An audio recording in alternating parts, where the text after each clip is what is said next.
Oi, oi, and welcome to the Orient Outlook podcast, sponsored by Carol Langley Florist, with myself, Stephen Nussbaum, and as always, I'm joined by my good friend, my South Stand chum, the bearded legend, the one and only, the Daddy-O.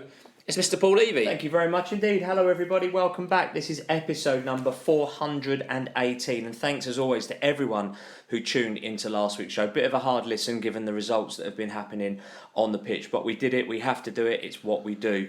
This week though, we've got two games to review. Don't get excited because obviously they're two losses. We've also got transfer deadline day to cover and recap on. Obviously it is today as we are recording on a Monday, not our usual Sunday. We've also got special guest new signings, a real first for us to have a player come and talk to us on transfer deadline day, having just signed a few hours earlier, and we're obviously going to round up what's happened in the last 7 days, 8 days even, at Leyton Orient Football Club as well. But as always, we start with a podcast sponsor. Alright, so the podcast is sponsored by Carol Langley Florist. They're based in Chingford and have served the borough of Waltham Forest and the surrounding area for over the last 70 years. They've got a fantastic team there. You can do anything you need. It's specialising in bespoke wedding events, family funeral tributes, birthdays, anniversaries, you name it, they can do it. And they offer all O's fans and staff 15% off. So if you want to have a deal on your flowers, you can get in touch by calling the shop on 0208 529 4130. You can go look online at www.carollangley.co.uk, or you can find the team on social media on Instagram at Carol Langley Florist, on Twitter at Carol Langley E4, on Facebook at Carol Langley Florist. This is a prime opportunity with Valentine's Day coming up around the corner to get your flowers and a lovely 15% off. Your South Stand chums have warned you. You've been given fair notice. Now it is on you. We have a florist as a podcast sponsor.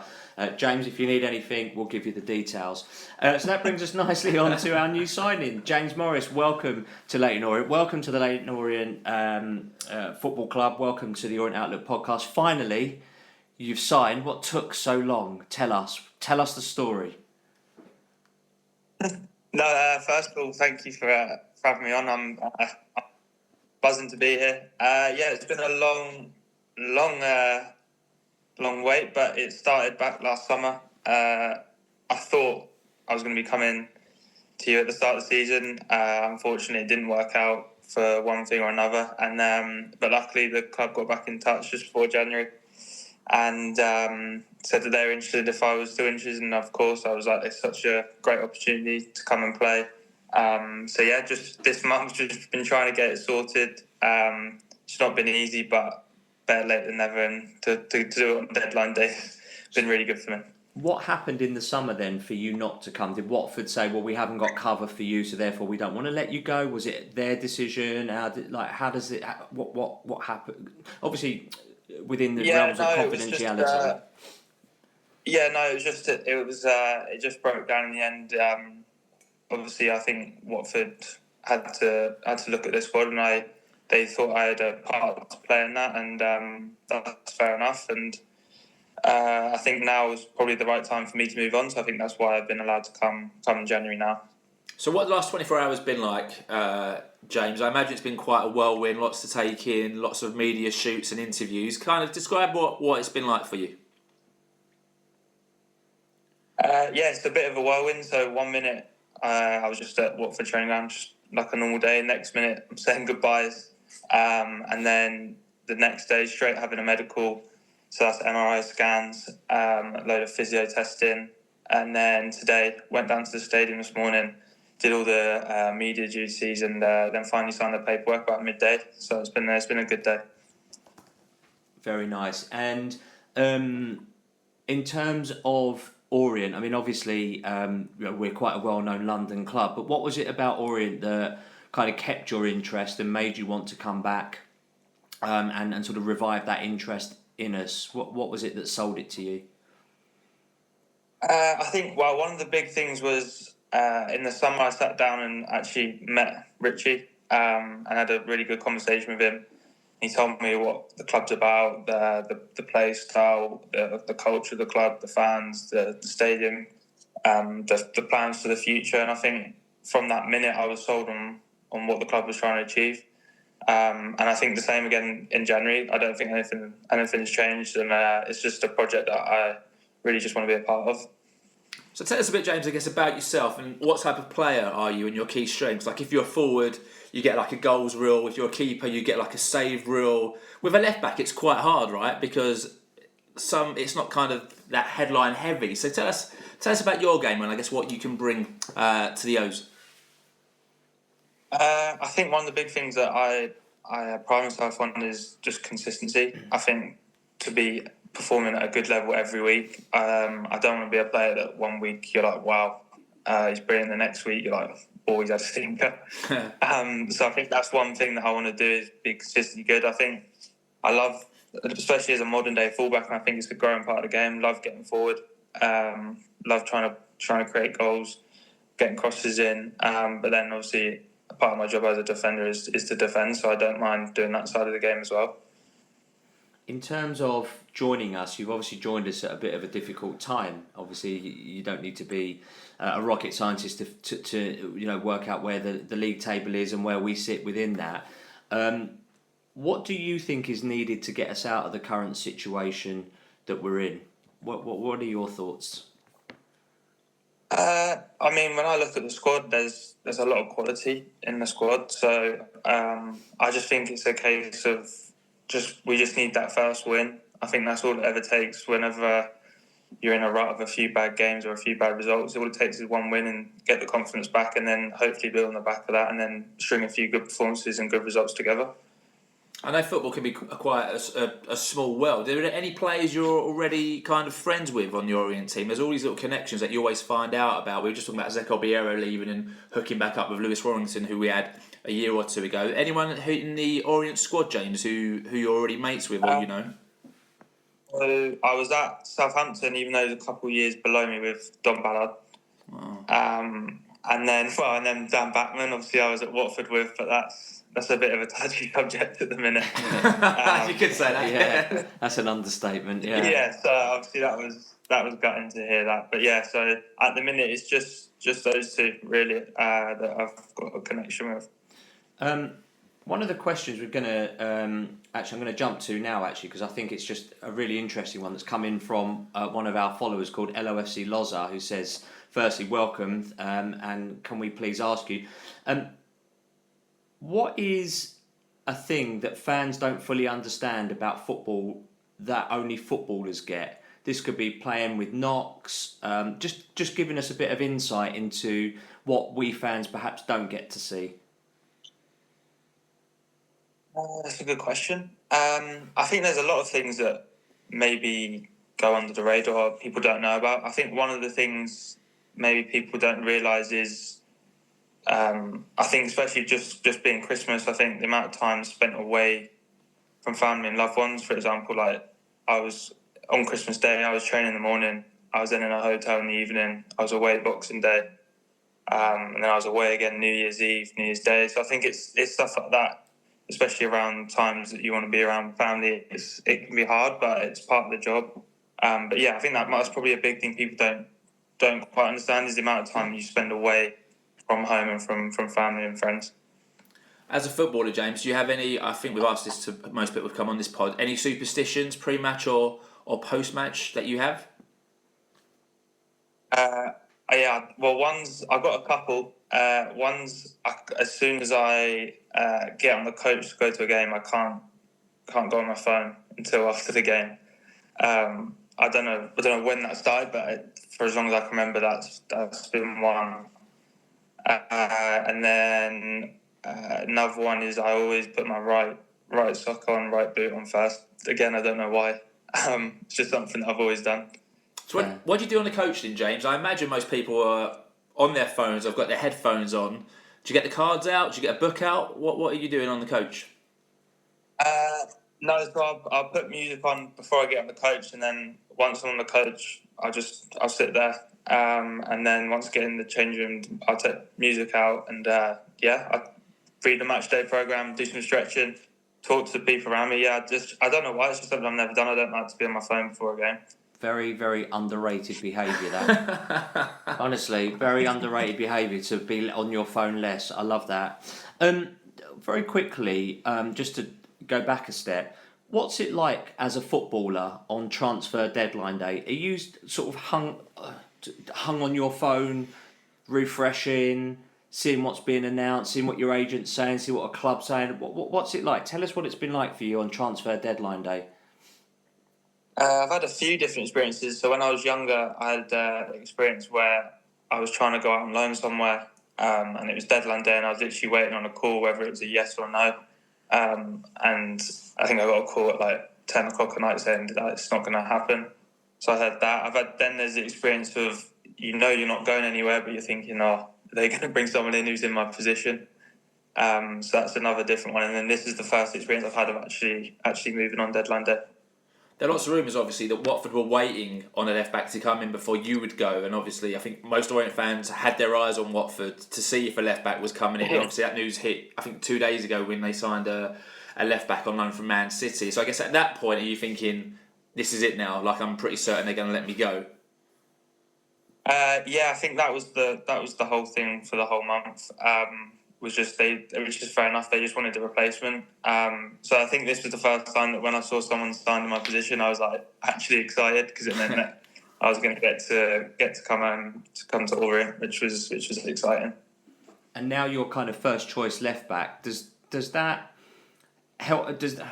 I think from a mentality perspective, knowing that you're first choice, you still train 110%. You still have that kind of attitude as if the spot isn't yours and you're fighting for it, rather than that, well, I've got it. I might not have worded this particularly well, but you still got that I've got to prove myself mentality still, though.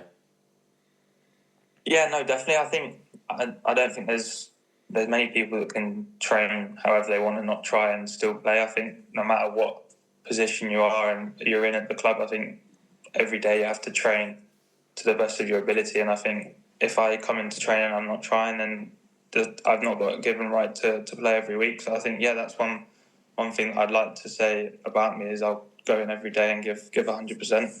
We got another question from D. Rolf Doyle, who said, did you talk to Hector Kyprianou before coming? Yeah, no, I did, yeah. I spoke to him when it first came up that I was going to be potentially coming, and then when I actually finally said to him that I was going, he was excited for me, and he just said, you're going to really enjoy it there. Amazing. Good. We love Hector, and we wish him all the best. So we've just got a couple of quick things just before we let you go. We probably should have given you fair warning about this next question before we started recording, so you had some time to think. And it's a question that's stuck with us now for quite some time, because it's such a lovely question. You've got your choice of a 3-course meal: starter, main, dessert, dream menu. What are you choosing for your starter? Starter, I'm actually quite basic. I love a bread basket. Okay. Main? Which is quite boring, I know, but there's got to be a good selection of breads. And It's got to be a good butter. But that would do me for a starter, yeah. Okay, fair. What about a main? Main, I'd probably go a nice steak, chips, and tender stem broccoli. That'll go down well. Very nice. Dessert? I'm quite a chocolate kind of guy. I'd probably be like a chocolate brownie or a chocolate cake. Oh, that's good choice. Yeah, very good. Strong. Choice. Nice work there, James. So, James, you've signed a 2.5-year deal. I guess, what are your aims in these 2.5 years? It's obviously big changes at the O's. There's lots going on. What are your aims in the next 2.5 years?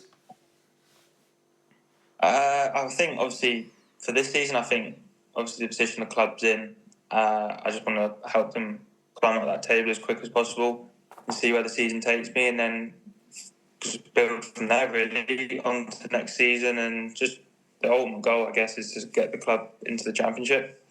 Amazing. Love that. Well, hopefully that does happen. So the final thing from us, James, and again, thanks ever so much for joining us. Just a message to the Orient fans that are going to be listening to this, please. I just want to say, well, first of all, thank you for having me. And I'm just really excited to meet you all.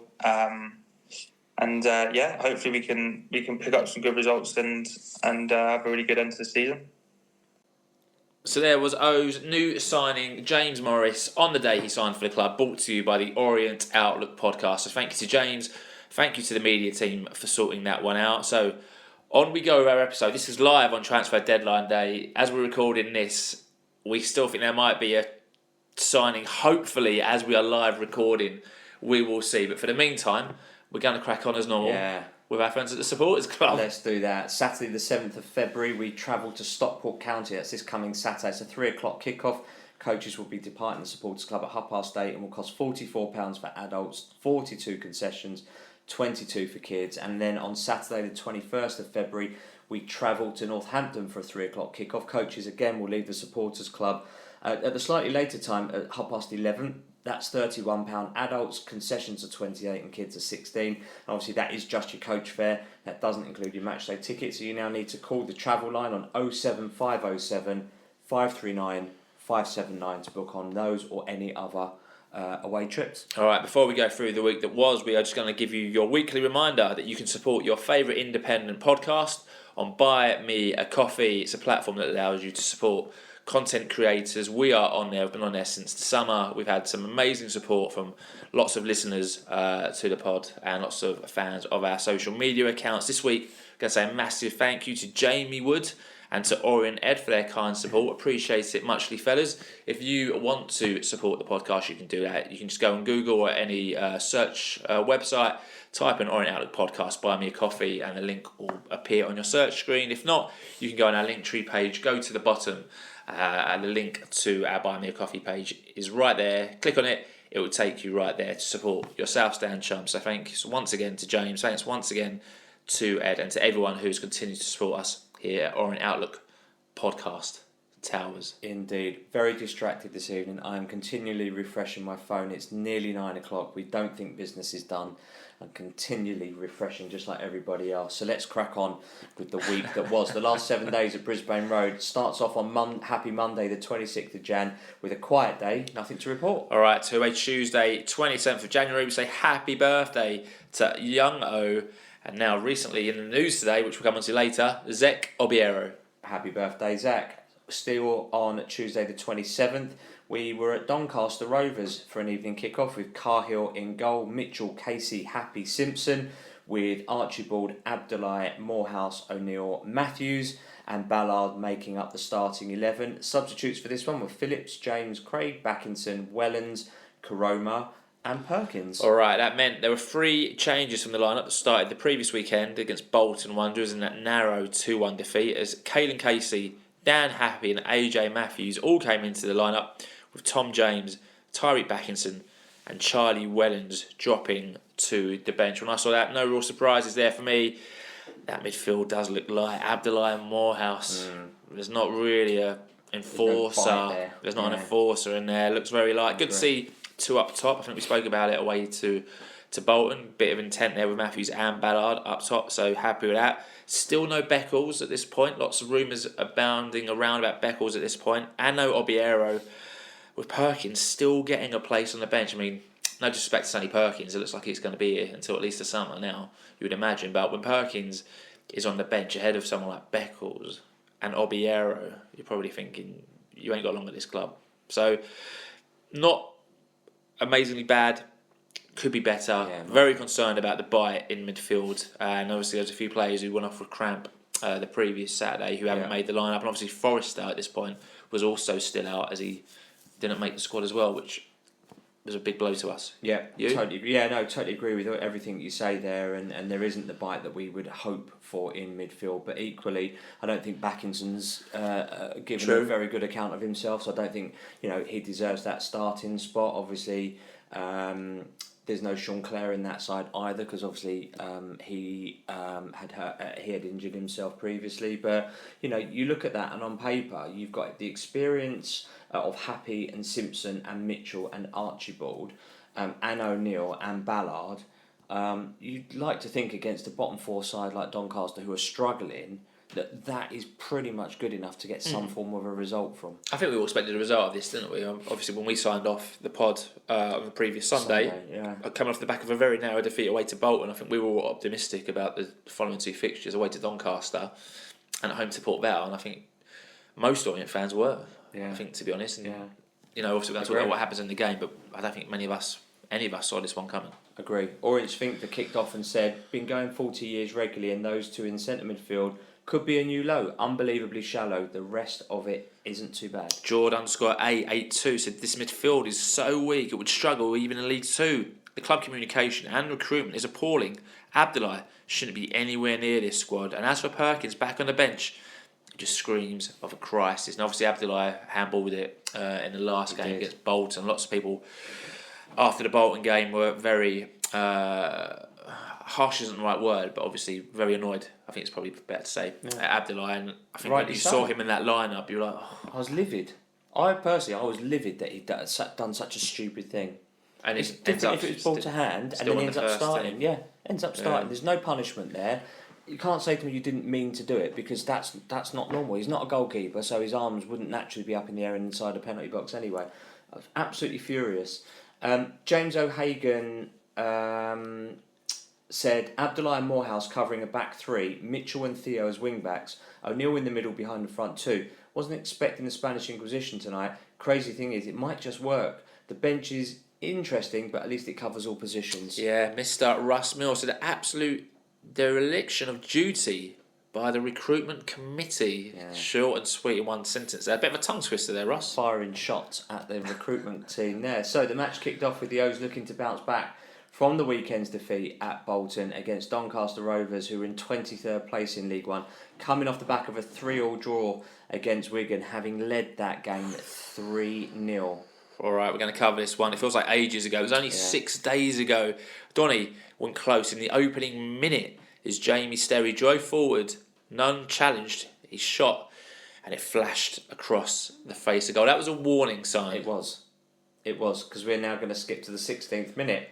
We almost took the lead, actually, as a low first-time cross from Theo found its way to Dimitri Mitchell at the far post, and from close range, his first-time shot caught the upright of the post and came back out. Excellent cross again from Theo. Perfect. I think Mitchell should be scoring that. It's tough because I think the keeper had that corner covered as well. It'd have been tough. I think that, you'd argue that he coulda, shoulda, woulda, but that's the game-changing moment, right? If that goes in, I think their crowd go quiet. I think we get the emphasis. I think their heads go down a bit, and we probably come away with a decent-ish result. Anyway, it hit the post. It wasn't meant to be. In the 24th minute, a free kick from the right fell into the path of Jay McGrath from close range. His effort, to be fair to Killian Cahill, was well saved by the keeper, who made a good block on the ball. Yeah, but Doncaster took the lead in the 34th minute after some neat build-up play saw Adelekan played in behind our defence on the right-hand side. His cross found the oncoming Owen Bailey, who got ahead of Dimitri Mitchell quite comfortably, and he guided the ball home to give the hosts a 1-0 lead. I mean, there's a catalogue of errors here in that we don't stop the cross, we don't track Adelekan, and then Dimitri Mitchell is too nonchalant or too unaware to get in front of Bailey or to at least stop him from getting contact with that ball. Yeah, not good enough at all. No, the world's coming to something when you're making Doncaster Rovers look like Brazil. 100%. Prime Brazil, just cutting you open. Yeah, really defensively, all over the place. I mean, that's Bailey's goal. Like in terms of that's his bread and butter. Like he's a goal scoring midfielder who does that all the time. Please believe me, I took very little consolation in having him in my EFL fantasy team. Boo to you. I knew it. Like I just knew he was going to score against us, just because of the way he runs in behind defences. Yeah. The way we had been defending. So 1-0 down. Bailey went close again in the 39th minute after a nice flick found him in behind our defence, but he fired high and wide. Richie had seen enough and looked to have Tyreek Backinson, Tom James and Charlie Wellens ready to come on as Doncaster awarded a penalty in the 44th minute as Caelan Casey was booked for pulling down Frankie Okonkwo after a long ball from Sterry was allowed to bounce in our box. I mean, he's not in WWE. He should not have his arms around his throat like that. Don't ever do that, because that's just not something you do in a game of football. And he's let himself and the team down there because we shouldn't be conceding a penalty like that. Well, Cahill has it covered, I guess, firstly, so he doesn't need to kind of make that challenge. Like, Cahill probably would have got there first. The defence have just all at 6 and 7s. 6-7. Just shocking defending. People weren't expecting us to do that. No, and if this was a visual podcast, you would have seen me get my hand motions bang on as well. Yeah. But shocking defence all round. And at this point, you're just thinking, please just stop this as well. Richie's got his subs waiting to come on. Yeah. Looks rather foolish as well at this point. Anyway, Penalty was given. No complaints about that one. Casey gets a booking as well for his troubles. Up steps Luke Molyneux. He makes no mistake a minute later. So he sends Cahill the wrong way to make it 2-0 with the O's facing a massive uphill battle to get anything now out of this one. But you could sense it from like the kick-off. It was like Salford all over again. It was a cold, horrible night up north. The players didn't look like they had any interest in it. It was like they just wanted to get back home in the warm, under their beds, on their sofas, have a nice relaxing evening. They looked like they just went up for the fight instantly, and Doncaster did, and you could tell within the first 5-10 minutes what was going to happen. Yeah, I agree. Really annoying. It was all, they were definitely, their tempo, their bite, their creativity, their determination, their effort was miles ahead of ours. All day long, closing us down, running, chasing, congratulating each other, like high-fiving when the pass went well for them, that kind of stuff. I mean, ridiculous. Pitch was awful, right? But they were playing on the same pitch, so we can go, bad pitch, wasn't it? But they just, again, adjusted better to the pitch, to their surroundings, and we didn't. You could tell at half-time, Richie is livid, like fuming. Yeah, we all are.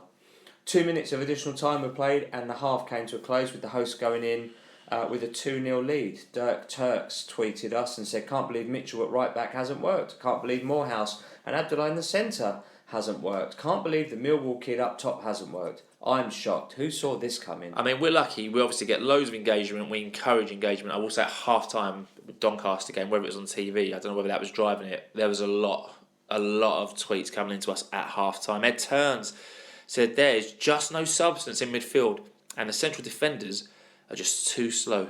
Orient Meat Pie said they've known all season what the problems are, recruited poorly on the whole, extended a few based on sentiment, and have done absolutely nothing to improve this side in January. It's the 27th of Jan, the window is closing, and this is the rubbish that we're lumbered with. Yeah, some of these tweets are being censored live as we speak. Paul R. Gregory said, "What a shambles," which is a nicer way of putting it. Donny are poor, but we are pathetic. Again, playing against a team, again, like when we're doing on New Year's Day, who aren't great, and we make them look amazing. Yeah, exactly right. I think I jokingly said to someone before Port Vale, like, "Oh, you need a win, come and play Orient. Down on your luck, hard times, can't buy a goal, come and play Orient, we'll help you out." Apostolus Andre 9 said, "We are playing a Doncaster team with 4 debutants, but the O's are playing like a team of strangers." Good point. Very well summed up in one sentence. Really good point. Kid Sampson said, "This is absolutely disgusting work, shy, unprofessional first half performance. Sub them all." Ed Jones 1976 said, "Back in St James and Wellens are fit enough to be put in after 40 minutes. What are Mitchell, Azim and Morehouse doing on the pitch? Poor decisions, dross football being played.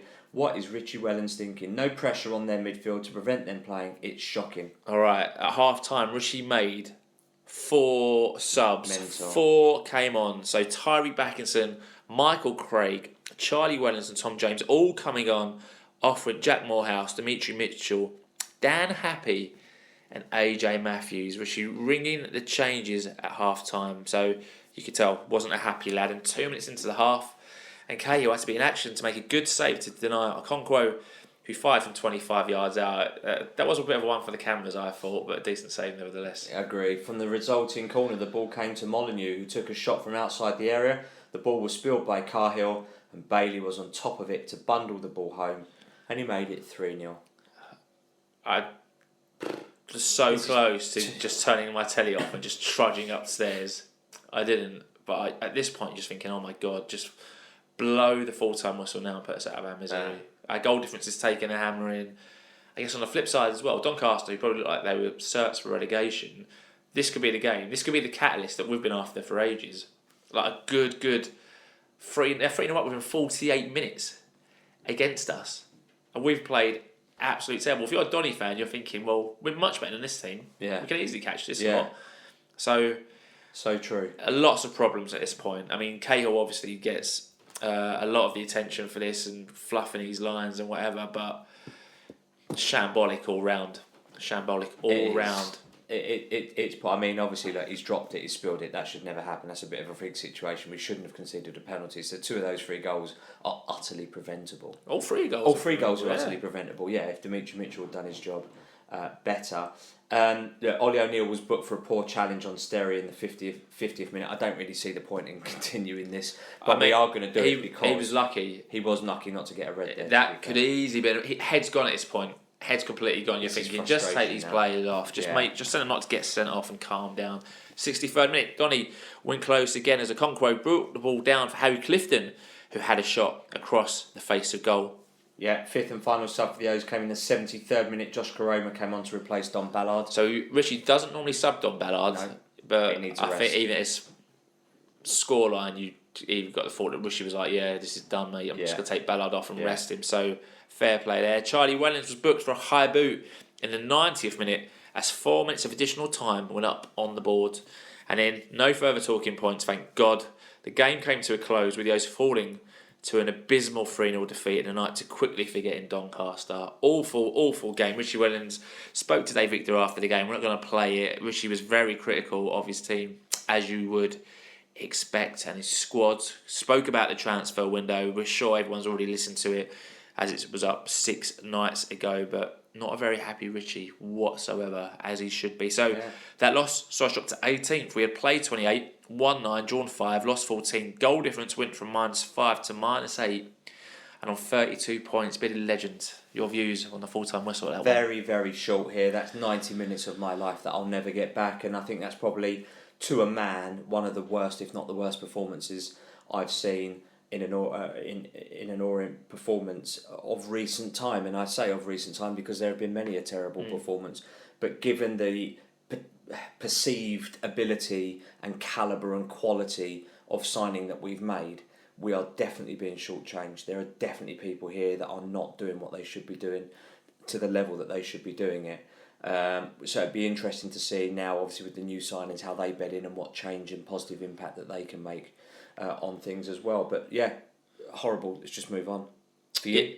Awful game. Horrid game. From the first minute to the last, there was no fight. I mean, that is such an un-Richie Wellens team-like performance of what we've been used to. He's been here for like 4 years, and you've always had a team that will fight for you and sweat for you for the most part, and one you can be proud of. I mean, no one was proud of that performance at all. No. All the goals like I just mentioned, all easily preventable. If Dimitri scores, and it could go a completely different way, but it doesn't. So, yeah, all in all, a night to forget. And again, you know, Richie's interviews are kind of almost at loggerheads with some of what you think should be kind of maybe kept in-house, maybe, in terms of he gets questioned on Theo Archibald. He goes, I can't play anyone else. I have to play like this system. Like I haven't got a left back to play. And you're thinking, well, what is going on at the upper echelons of this club at points? It's all very concerning at this point. And like you said, this was the 27th of January, so it's not like you're 2 days into the transfer window. You've got AJ Matthews, who's a new signing, who starts this one. You've got Caden Casey, who's a new signing, who starts this one, who's had a shocker. I know he's a young lad. I know we're told not to go in too hard on some of these players, but they've both been completely ineffective. Those are 2 of the 3 January signings at this point, and you're thinking, have we actually recruited better than what we've lost at this point? Which I guess we can come on to when we do our transfer window roundup. But very concerning. Again, we've made not a very good team so far this season look amazing, and maybe given them the catalyst of their season to go on a run and get themselves out of trouble. Well, we are very, very, very much so at this moment in the mud at this moment in time. So totally agree. A very disappointing performance. And that's me sitting at home on my backside. Had I travelled 200 miles to Doncaster, 250 miles to Doncaster on a cold January night in the rain, furious. Spent all that money. Can you imagine? Exactly. To see them do that. Exactly. Awful. All right. As you can imagine, lots of angry tweets and critical tweets came in at the full-time whistle. Just because we read them doesn't mean we agree with them. Sean Mercer _ said no one should be calling for Wellens' head. He's dealing with the hand he's been dealt by Ling, Travis and Gandler. The bloke deserved an honest chance at going for it again after last season, and they have failed him miserably. MS Orient said a group of individuals led by a manager that seems to have lost his players. The team selection for the first 45 was embarrassing. The body language from Wellens when he was going to make the triple change horrendous. You can't sugarcoat this, it's embarrassing. Yeah, Sunshine LOFC said overall a totally inept performance where no one comes out with any credit. Many serious questions raised and he'd answering fairly quickly, and that's from the top down. Utterly inadequate. and I don't use that term lightly. Steve Diath1 said, another shocking away defeat in a poor season. What's going on when we bring in an inexperienced low-knee defender to give away a penalty while our 200-game club captain hasn't been seen in the squad for weeks? And how can Obiero not get a game in that midfield? Fair questions. Valid points. Very valid, including the Omar situation, but obviously he was being preserved because of his move away. As it turns out. Ed Jones, 1976, had poor team selection, poor attitude, zero football. Feel for the fans who made the trip. There was something seriously wrong. 4 days of the window left and still no keeper, no left back or midfielder. Unfortunately, this is only looking one way. Ian Hutchison, 08, said disgusting performance, no passion, no fight or leaders. Hope Richie admits he got it all wrong tonight. Relegation incoming. Still, we will have a nice shiny stadium though. Next up is at T-Mac Returns. He says, I think it's clear that Richie Wellens is walking if we get relegated and the club can't recruit top talent in this state. At what point do they accept it or make the switch? It's a mess. Tough to watch and it feels like 2014-15. Matty LOC Evans said, weeks ago I called Stowness and today I call for Wellens to be given his marching orders. We cannot be sentimental anymore. We are careering towards League 2 like we did 10 years ago. Players aren't playing for him.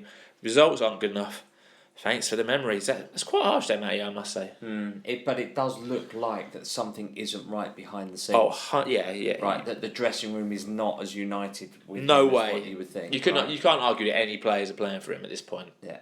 I would say. Apart from Theo and Dom, but that's the same every week really, isn't it? Yeah. Ultimately. Jake_Murphy95 said, forget the game. What is going on away from home? With the exception of Burton, we have been poor in every away game this season in the league, but for the most part, decent-ish at home. Same players look like world beaters in E10 and like Bambi on ice away. I just don't get it. Good point there, Jake. Philip Buccello said, worrying that we couldn't manage a single shot on target against a team in the relegation zone with the worst defensive record in the league. The squad have shown they can perform against top teams, but they lack consistency, and it is a management, not player issue. Actually, Doncaster had the worst defence in the league pre-kickoff. They had conceded more goals per match than us, 1.69 against 1.67, but the O's had conceded more goals in total. But Donny had only played 26 and had a game in hand. Post-match though, we are now worse. Quite depressing reading these out. It is. He's so statistical as well, so it makes it adds fuel to the fire. Appreciate that tweet though, Philip. Woods_Anth94924 said, I've supported the O's for 50 years. I've never seen a display so lacking in ambition, verve or threat as the dire display presented tonight. I have no idea what the plan was. Theo tried, but as a team, there was nothing. Dire and lacklustre. Gorillas 1985 said, what a horror show. It's the first time we have had to play Saturday, Tuesday in a month, and we can't play the same team as Saturday. Fringe, I say loosely, players came in and gave us dross. Richie realised his mistake after half an hour, but was too late as the game was over. Head confidence down. Also, what does it say to team morale or lack of effort for some players when you start Abdullah after his horror penalty show against Bolton, and then he's starting over players like Obiero that doesn't even get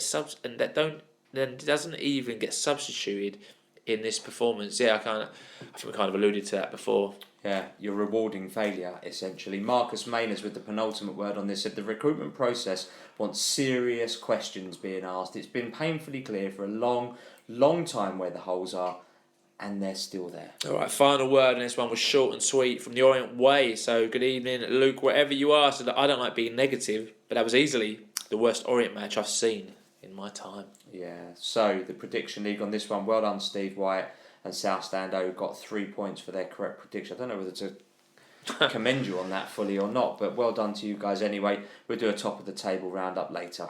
All right, going to move on to Wednesday, the 28th of January, and hopefully never talk of Doncaster Rovers away again, ever. Yeah. Happy birthday to O's man, currently on the injury list, Aaron Connolly. Hoping that you come back soon, Aaron. Yeah, the under-18s were in action, hosting AFC Wimbledon in the Youth Alliance Cup semi-final in the afternoon. Fortunately, not a good day for them. They lost 4-0. All right, we're going to move on to Thursday, the 29th of January. And 15 years ago to the day that the O's caused a shock in the fourth round of the FA Cup as we went to promotion chasing Swansea and we beat them 2-1 thanks to a free kick from Jimmy Smith and an 88th minute own goal to send the O's into the fifth round. Euphoric.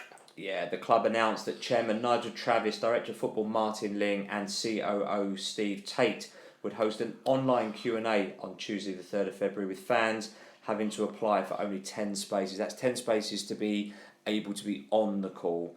We will still be able to watch it because it will still be broadcast on the club's YouTube channel.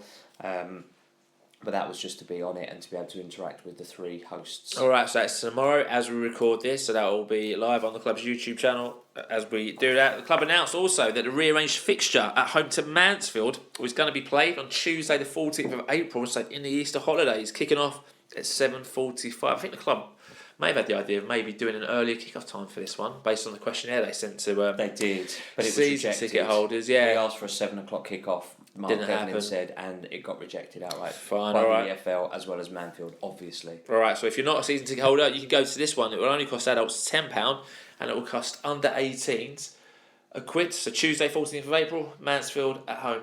Yep, Friday the 30th of January then, as we move on. At 3:30, the club finally announced the loan signing of experienced 31-year-old Austrian international goalkeeper Daniel Bachmann, who joined from Watford. Richie said, I'm really pleased to get Dan in. As I've said previously, we've needed to bring in another goalkeeper, and our recruitment team have worked hard for several weeks to find the right person. All right, Daniel went on to say, I'm really pleased to be joining the club and cannot wait to get started. Oh, the heartbreak of reading this, man, as you read it. As a goalkeeper, I am an organiser and like to be a voice in the changing room, which is really important in any team. I feel like I'm coming into the prime years of my playing career, and I'm looking forward to getting back playing and helping the club move up the table, whilst also supporting the goalkeeping union here. Yeah, and finally on this one, Martin Ling said someone of Dan's calibre wasn't available to us a couple of weeks ago, but as soon as he became a possibility, we've acted quickly to bring him in. We're really pleased to have him and believe that he can have a real positive impact on us between now and May. All right, I mean, these are still views that we wrote down on Friday as and when the signing was made. I was really happy with this at the time. I thought I've heard of him. I had him in FIFA. He was good. I've watched enough EFL shows over the last couple of years to know that he's played quite a few games for Watford and been there in goal in the thick of it. So happy with it. Let's have some more signings like this where good championship experience, good age, and still want to play footy. Yeah, good. Experienced international playing for Leyton Orient in goal. I think that's fantastic signing, to be honest with you. I think it's a bit of a coup. Very pleased with this, but for me, one down, at least 3 more signings to go. Yeah, I hear what you're saying there. Ash Wire tweeted us and said, so excited about this one. International experience, championship experience, La Liga experience. A bit gutted it's only a loan, but I'll take it. Up the O's, we have 3 more days and we only need about another 8 players. So work your magic. Yeah. So let's move on to the end of January. Last game of the season, Saturday the 31st. The Young O's were in action away at Cambridge United. After the first half ended goalless, it was the O's who took the lead in the 50th minute. Joel Mensah's corner was headed in by Adoru Johnson, but the Young O's doubled their lead 4 minutes later thanks to another Mensah corner. This time Alfie Drayton nodded on for Botendo, who hooked home to make it 2-0, which is eventually how the game finished. So well done to the Young O's bouncing back from their midweek loss. Love to see it. So the main event on Saturday, as you'll all know, was Port Vale at home. Before the game, we ran a Twitter poll to find out how you thought the O's would get on in this one. We had 241 votes, with 12% of you thinking this one would end in a draw, 27% of you thinking this would end in a loss, and a majority optimistic, 61% of O's fans thinking the O's would win this one. So as always, thanks to everyone who voted in our Twitter poll. Yeah, highly anticipated game this one for the fact that Port Vale are bottom of the league. Well, they won one of their last 4 games previously. But the team was announced at 1:45. Daniel Bachmann, new signing in goal. Craig, James, Happy, Casey made up the back 4. Archibald, Clare, Backinson, Karoma with O'Neill and Ballard completing that lineup. Substitutes for this one were Cahill, Simpson, Mitchell, Abdullahi, Morehouse, Wellens and Matthews. All right, that meant there were 6 changes from the team who started against Doncaster Rovers. In came Bachmann, Craig, James, Clare, Backinson and Karoma. If you were in the ground early enough, you would have spotted Bachmann going off a bit earlier than everyone else. Turns out he was injured in the warm-up, so Killian Cahill was named in the starting 11 to replace him. So for me, at the time when I saw that team, I said, good to see Bachmann make his debut. Yeah. 5 at the back again. Huge chance for Karoma. Massive chance for Karoma to get his season back on track. And if he's ever going to do it, he's going to do it at home to Port Vale. Yeah. You know, huge. Yeah. Still no Beckles. At this point, lots of rumours about Beckles. This was probably the one where you looked at it and you thought, yeah, Beckles has probably never played great. for Orient again, unfortunately. Finished by saying, need a big performance from some of these players. not who owe it to Richie and the fans. So lots of changes. Happy with that one. You look at it and you're like, fairly few options on the bench if needed. I mean, I don't think Jack Simpson has really had a great run of games, really. But to put Casey ahead of him, I'm not sure about that. I've got to be honest. It does feel it's points we put in these youngsters on loan. Maybe he needed to the rest. detriment Injury, of our players, possibly. Nick, If that's the case, tell us. Yeah, agree. If that's the case, tell us. But you got Casey keeping out Simpson. You're like, really? Yeah. 20-year-old. Is that what we're doing? We're rating a 20-year-old Casey better than Simpson for this one. And Beckles, who can't obviously, by this point, Beckles is obviously banished. He's gone. But you look at it and you're like, what is going on? Yeah, that's how I find it. It is crazy. It is a bit, yeah, I mean, I got to the top of the stairs just as he was kind of, it didn't look like he was warming up. The Noah Phillips and Killian Cahill had stopped training at this point, so it happened like literally seconds before I got to the top of the stairs, and he's sort of crouching down and he looks like he's trying to shake something off. It looked like an unusual goalkeeping routine, so I was like, this is odd, what's going on here? So I made a note at the time. It looked like he'd injured himself in the warm-up. Otherwise 4-2-3-1, big game for Clare and Backinson and Karoma, who's starting out of nowhere. Glad to see that Dan Happy's back in it. Obviously, as I made a note afterwards, he went off, we never saw him again, and Simon Royce goes into the tunnel and comes back out and says to Killian, you're in goal. Crazy. So yeah, only at Leyton Orient can something as you could call it catastrophic. It is quite. Well, it is catastrophic, but as kind of like, how's your luck kind of situation. Like you just can't buy it. Yeah, when your chips are down, they really are down. Aren't they? They really are down. All right, lots of tweets when that team was announced. Sean Slater, THFC, said interesting to see Backman on his debut. Hope we see the Corona again from the start of the season. Theo, Ollie and Ballard should cause all kinds of problems. Come on, you O's.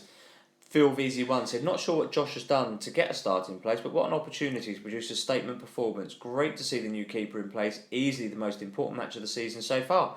Come on, Orient. Grazy B kept it short and sweet, said no Beckles again. Yeah, Crime to Courtroom said, not unhappy with the starting 11. What's more important is that we get behind the boys from the start. Paul Reg Ram said, let's hope we play 4 at the back and go at them from the start. This is a chance for Karoma to find his early season form. Come on, you O's. Clark Can 100 said, I hope I haven't seen our new keeper going off injured in the warm-up. Something don't look right there. yeah, there are a lot of tweets going on. Sorry about that, which we've left out. So the match kicked off at Brisbane Road with the O's needing to recover from 2 away defeats against the Port Vale team, rooted to the bottom of the League One table. I didn't realise how rooted they were. They are gone. They're not coming. They're not escaping it. They're not. Don't reckon? No chance. Absolutely zero chance. You can't base it off their performance on Saturday. No, that's also very true. But they've won 2 of their last 6. As you look at it now, yeah, I mean, look, they're on 21 points. They're 10 behind Rotherham plus a goal difference, so they're 11 behind. It's going to be tough, isn't it? They've only won 5 out of 26 games. They're winning 1 in 5 games at this rate. True. So look, you never know. Football is a funny game. Worst possible start for us. As Val took the lead. Just I think it's like 1 minute 30 something on the clock. Corner was played to the near post by Archer. It was flicked on to Cole John, who marauded in unmarked and headed home from about 12 yards to make it 1-0 to the visitors. Thoughts on that? I didn't have that on my bingo card. No. Obviously, the first goal in any game of football is so important, but to go behind that early, he just thought, oh my God. I mean, lots to talk about the goalkeeper going into this one. It doesn't matter who you've got in goal if you're going to defend like that. No chance for Cahill, no chance for any keeper in that. Tom James is beaten far too easily to the first flick on. And then their man, a little Justin Bieber, Cole John, literally all by himself. There's nowhere near him. Literally, there's about 4 players just standing, making a square around him, just watching him head the ball into the net. So really frustrating. Couldn't have had a worse start. No chance for the keeper. Same old story for our defence this season. Yeah, not Killian's fault there at all. So let's move on. This is going to be the quickest round of the first half ever because literally nothing happened. 7 minutes on the clock. Geraghty sent Wayne away down the Port Vale right. Thankfully, Tom James was there to block the effort. Yeah, they worked that well, didn't they? They had their man all alone on the right-hand side. We're going to skip now forward to the 34th minute. Basically, this game, this half in particular, there was lots of passing, just sideways and backwards and sideways and backwards, and then a long ball up from Killian Cahill that eventually went out of play. Yeah, you know the type of football when you don't have confidence in yourself and you're just happy to complete your stats and make it look like you've played really well. Look, Port Vale got the early goal right, and then they put 5 in defence. I mean, okay, well, come on in. What you got? Yeah. And we didn't have anything in that first half particularly. So 34th minute, Don Ballard drove into the area, went down, got booked for simulation as the ref pulled out the yellow card. I thought that was a foul. Obviously, I'm an Orient fan, but I thought it was a foul. Like, we call them as we see them, and I think we're quite fair in this most of the time. But I did think that was a foul. But Yeah, I agree. ref didn't book Ballard. Yeah, nothing else to report in this half as a minute of additional time was played out. And the half came to a close. Dio's going in shamefully 1 goal behind. Attendance announced at 7,992 with 619 fans making the journey. I mean, that's not a bad attendance given the entire Central Line east part of it was down, and everyone had an absolute ache getting in to Leighton, basically. Yeah, agreed. Doe Lewis said, can't see where the next goal's coming from, let alone a point. We look lost and utterly baffled by a team doing well to protect the 1-0 lead. Yeah, again, it's probably worth saying a lot of tweets again at half time, a lot of them coming in. Dovey Bear said appalling first half, not seeing us play this bad against a team below us for many a year. Yeah, and sorry, I was just refreshing the Twitter feed there in case something else happened because we are recording live. I don't think we are done. Orient Boy said, dear me, what an awful performance again. Over 100 sideways and backwards passes in our defensive third since they scored. I can't remember the last time I've been so downhearted by what I'm watching each week. Poor, very poor. Glenn Gatty said, diabolical, too passive with everything, afraid to make a mistake, pass it backwards, sideways, and still make a mistake. Big half-time talk needed. Come on, boys, at least show some fight. Theo Bertram said, this next 45 minutes, especially the first 10, is huge for our season and for Wellens' future. Do they roll over or do they go and get the ball like we know they can? I would agree with that. I did think at this point, I thought if we lose it, it's going to be very interesting to see kind of what happens with Richie. Would it be two big defeats against two teams well below us in the table? Yeah. The authentic Gaz said, I like to say the goalkeeper has played a blinder, but he's had his deck chair out and he's been reading the Racing Post for the last 45 minutes. Richard J. Bourne, and these are only half-time tweets. These aren't even full-time tweets. These are just half-time. Many won't agree, but sad if Beckles leaves. Simpson is not brilliant, but much better than Happy. Happy seems untouchable. He has no positional sense, plays others into trouble, ball watches and marks space in both boxes. We're rubbish. Please tell me his pluses. So a very, very negative fan base there at half-time, like you would expect. No changes for the O's at half-time as Port Vale got the second half underway. And we nearly equalised in the 46th minute. Theo Archibald sent in a cross in from the left. Ollie O'Neill's side-footed effort was saved by Gauci. Immediately a much improved chance there in the second half. I mean, we made Gauci work in the first minute, second half, didn't make him work in the first 45 minutes, so better intent there, decent enough strike there from O'Neill. In the 50th minute, a chance for the visitors as Wayne got on the end of Garrity's header. He poked the ball past the on-rushing Cahill, but Tom James was there to recover and he cleared the ball for a Port Vale corner. There was another big chance for O'Neill just shy of the hour mark as a cross again from Theo Archibald from our right-hand side sent it to the back post. Karoma headed the ball across goal and O'Neill's side-footed effort was weak. And Gauci, however you say it, was able to make quite a comfortable save. That's two chances in the space of 15 minutes. That was a big chance there for Ollie. They're both big chances. Big opportunity. Should have put one of those away at least. Straight at the keeper. I think at this point, Archibald's now on the right-hand side. They're all playing kind of a different formation. It did feel a little bit like this point. There was almost panic stations in terms of what was happening for me. In a 66-minute double change for the O's, off came Ollie. He was replaced by Charlie Wellens, and off went Michael Craig as he was replaced by Jack Morehouse. I think Richie said after the game, and I think we're going to play his interview, we said that Ollie looked a bit fatigued, but again, I guess we'll talk about putting square pegs and round holes. Yeah. Ollie for me is not a 10. Not a 10. No, not at all. 66 minutes, you've just done that, sorry. A tackle by Sean Clare in the 68th set Theo Archibald away. Superb tackle. Space opened up in front of him, but his shot was fired well over. I know he's going to be disappointed with that effort. That deserved a better finish. Just to cushion that in a curler to the top left corner as you look at the goal, that would have been a real superb comeback. Yeah, agree. 10 minutes later, another change for the O's as Dimitri Mitchell came on. He replaced Josh Caroma. A bit of a missed opportunity there for Caroma. Didn't really do too much. And you're thinking, mate, come on, you need to find his form. Yeah, Casey picked up a booking in the 80th minute for his protests against the referee's decision. He did. In the 85th minute, AJ Matthews came on. He replaced Theo Archibald. With 3 minutes later now, the diagonal ball from Tom James out of defence found Sean Clare on the right.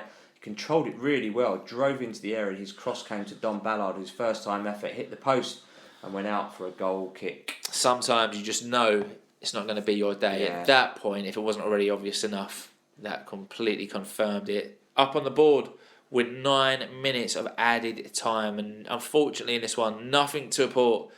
The match came to its close to a round of boos from the South Stand. The O's were defeated 1-0 by bottom of the table Port Vale. So that meant our loss means that we fall to 18th place in League One. We've now played 29 games.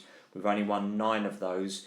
We've drawn 5 and we've lost 15. We're now on a goal difference of -9, and we now have accumulated 32 points. Not good. Not good. So look, for me, a lot of frustration. First time I've actually booed my own players. Because, did you? I didn't hear you boo. Yeah. Did you really? Yeah, I did boo them because I thought the performance was poor, was not anywhere near the levels that it needed to be. I don't think they're showing enough effort. I don't think they're showing enough hunger. I don't think they're showing enough desire, and I don't think they're proud to wear the shirt. And that, for me, upsets me. Because they're a bunch of paid professional footballers who should be turning up and giving 110% every game. I don't even think half of them are getting out of second gear in past 50% in some cases. Yeah. And for me, that's not acceptable, because as a fan of this club, who's been here before they were here and will be here after they've gone, they'll take their salary and they'll go on and do whatever they're going to do in their career. And I'll still be sat in my seat, paying my money to watch my team play, expecting at basics. Like what I say to my boys in my football team, that's Theo's team that I manage, the basics are you turn up and you work hard, and we're not seeing that from any of them, and it's very, very poor. This sideways and backwards passing that you mentioned earlier is a staple of our play. It's a staple, and it shouldn't be. It's not good enough. That's when you've got no guts, when you've got no confidence, maybe. I don't know. I don't know what's going on behind the scenes. I've got no idea. I'm not in the dressing room. I've got no knowledge of that. I think the only credible player really there, I mean, all right, Sean Clare had a bit of a go late on, but it was for Theo, because Theo is always a solid 8 or 9 out of 10. Whilst he might not always deliver, he always tries hard. He always works hard. Yeah. He runs hard to get back to cover. And if only we had 8 or 9 other players putting in that much effort. I remember Russell Slade said to us, you can afford to not have everyone at 100%, but you can't afford to have more than 2 or 3 that aren't at 100%. Look, Ollie O'Neill's culpable here as well this time, because he's had 2 chances that he's not put away. I'm just really fed up with this negativity. I'm fed up of talking about a bad Orient performance. I'm fed up of talking about players that don't look like they're interested, and that we're losing all these games that we shouldn't be losing. And look, I'm not Richie Wellens out. For me, he's got enough credit in the bank to really last. I don't think the recruitment has been anywhere near where it needs to be at this point. And obviously, we're going to talk about today in a moment. But to this point, all right, Backman's a freak situation. Take that out of the equation. You know, I don't think Backinson's come in and done very well at all. All right, Ballard has. Caroma hasn't. We've obviously given Omar a 2-year contract, and he's nowhere near the squad. Jack Simpson's and Dan just these players are just not doing what they need to be doing for us. It's just massive frustration for me for that. For you? That's a relegation performance, mate. Yeah. Ultimately, 100%. that's a performance that gets you relegated. Ultimately, yeah. I think the thing that really speaks volumes on that, there's no leaders on that pitch. You could talk about Beckles not being great this season, and he hasn't at all, but what he did do to you is lead you forward. I think a lot's been made out of Dan Pratley not being in the team. It's definitely missing a Pratley, Beckles type of character. I mean, obviously Cahill was very young. He's a keeper. Archibald's got the captain's armband, and I think is probably the one who plays with his heart on his sleeve, so it completely makes sense to me. Happy should be much more of a leader for his age and his time at the Orient, and he's not at all. Amount of games he's played. Exactly. Well. I mean, Tom James as well, you could argue, should be leading the team. Doesn't seem to be. Casey's a kid, for all intents and purposes. Craig's fairly young. Backinson again should be leading by example. So should Clare. 28 years. So old. I mean, these all, well, not all of them, but there's a lot of experienced footballers in there. None of them look like they want to be the leader or want responsibility of it. Where, last year you had Pratley, Beckles, you had Galbraith to kick you up the backside if it needed. Like you just got the feeling they would all tell you where you are. Jordan Brown, just real fighters, and you look at this bunch and you're like, there couldn't be anyone further from that squad mentality this season than what it was last season. So I think that's a really big hindrance, and I don't see it. I don't see where that comes from. Obviously, when it comes to Beckles, he's gone. Simpson hasn't shown it. Forrester has shown it, to be fair, but if he ain't on the pitch, then there's not much he can do if he's not even on the squad because from being injured. So that's still obviously up in the air. It's really worrying for me. I mean, we're going to talk about transfer like you said, but I've put only one January signing started, and to be honest, he's no better than what we've already got, which is my truth on it. So if anything, everyone knew how big this January was, and at this point, well, obviously discarding today's signings, we've actually got worse up to this point. Matthews for Lloyd. No respect to Matthews, I haven't seen enough of him, but I thought Lloyd was starting to kind of show some spark. Beyond our control, though. Beyond control, yeah, of course it is. But football, it's never going to be in Orient's control if you're going to go get loan players in. Casey for me isn't an upgrade so far on what I've seen over Simpson. So you're like, okay, what's going on there? Forrester looks quality, but 2 games in, and he's missed. This was the 3rd game he'd missed. So like, mate, he's only been in 5 games. He's only been fit for 2 of them, and that's it. 40%. Yeah. That's it. Yeah. Of a transfer window where we knew we were in trouble, and that's what we'd brought in. Backman, like you said, freak injury. Can't blame us. I mean, there's been some shocking tweets about them not doing medicals or physio. I mean, that's a freak injury. You can't compensate for that. That one they have been unlucky with. That one, had Backman started, maybe the defence is more organised, ifs, buts, maybes, or whatever. You can't put it down to that. That's a complete freak of mentality. But what you can say is you had 28 days or 27 days, or whatever it was, to kind of get him in the building and sort that out, or a keeper, and you left it to that. And then this goes and happens like a day into it, and it leaves you literally 2 days to react to get a keeper in. So very frustrating. I finished by saying need some big and experienced signings to come in before the deadline. So no more kids coming in. It's got to be players who are out there who've seen it, done it, and can lead you forward. No doubt Richie's been let down by his... Right, this is my main point, right? Richie Wellens has been let down. Whatever way you look at it, recruitment's been not very good. I think we can all agree on that one. However, you can't defend him to not go out and attack against Port Vale home, to go with one up top and to play O'Neill as the 10. That's what you can't defend. You can say he's not been supported, he's not been given A, B, C, D, he's wanted experience, you're giving him kids. At the same time, go, Richie, what are you doing? Ollie O'Neill's, in your own words, is one of the best wingers in the league, and you're playing him as a 10. You signed Matthews to partner Ballard against Reading. Reading couldn't live with it, and they're like upper echelons of League One, and you get Port Vale home and you've gone Matthews on the bench, and you're playing Karoma, who looks shot on confidence, he looks shot out of shape. Like, what's going on? So it's weird, isn't it? Because you've got half of the fan base going, Wellens has done his time, thanks a lot, see you later. The other half going, Wellens hasn't been supported, he's been let down by the recruitment team. It's probably a bit of both, to be honest. Yeah. But Wellens hasn't helped himself at all, I think, in this situation. I actually stayed behind when people had gone. I just wanted to see kind of what his reaction was to walking around the pitch. I didn't get bothered because he didn't do it. He didn't do the lap of appreciate. Well, not that it was being appreciated, but at least everyone else, for all those players, Paul Terry, Alan McCormack, stayed to kind of walk around the pitch and take their boos, as they should do, or take the claps or whatever. There were some boos in the south stand. But Wellens weren't there, and I just thought, what is he doing? Yeah. That's not a leader. You got no leader. You got no captain. Your captain's about to go. Your vice captain is Dan Happy, who isn't your actual captain. Theo's again is the only one who comes out of running responsibility, and your manager's not even there. So at the same time, yes, Richie has been let down, and we can kind of cover it, but he's not led by example at all. What I will say is though, I got taken into the East End. I actually went past the Leighton Orient Trust stall. And it got taken into the old East End. There's some great history there. So fantastic, great work there from the Trust and Neil and the team. And I will say thanks to listener John for driving up there due to the Central Line outages. So it was only the football that really let us down. So those were our views. We had a lot of messages after this one. We're not going to read them all, but a selection of what did come in, just because there's so many varied points that are being well made here. The Untold Game said that looked like one manager trying to stay up against one manager trying to get himself sacked. Just like Tuesday, it's an absolute disgrace. All right, C Matthews _97 said another poor performance with barely any fight whatsoever. So many mislaid passes and overhit balls. It was like watching Sunday League. Orient Dave said flat, totally flat. We don't want to play for you anymore, boss. Sorry, let me start that again. We don't want to play for you anymore, boss. Type performance looks gone. Yeah, hard to argue with there. Yeah. Rich Denham said generally, does any O's fan think we take pleasure in wanting Richie gone after what he's done for us? But it's not working. Selections and performances haven't been good enough, and that is a fact. It's time for him to go.